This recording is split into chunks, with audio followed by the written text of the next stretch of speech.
జగిత్యాల పట్టణంలోని కొత్త bus stand out gate ఎదుర ఉన్న బాబాసాయి బేకరీపై మున్సిపల్ అధికారులు దాడులు చేశారు. మోజు పట్టిన కేకులు, బెడ్లు విక్రయిస్తున్నారనే ఫిర్యాదుతో అధికారులు బేకరీలో సోదాలు చేశారు. వంటగదిలో దుర్వాసనతో పాటు అపరిశుభ్రమైన వాతావరణం నెలకొని ఉండటం చూసి అధికారులు అవాక్కయ్యారు. కుళ్లిపోయిన కోడిగుడ్లు, బేకరీకి వాడే ఇతర ఆహార పదార్థాలను స్వాధీనం చేసుకున్నారు. బేకరీ యాజమాన్యానికి నోటీసులు ఇచ్చారు.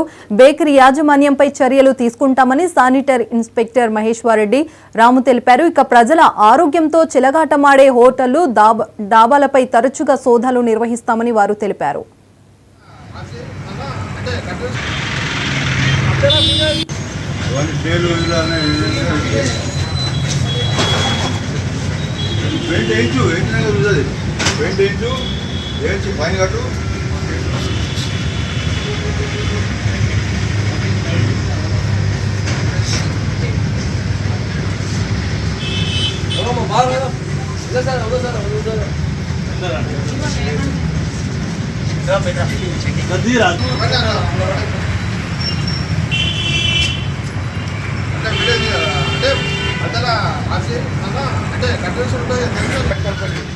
కేకులు అనలేసి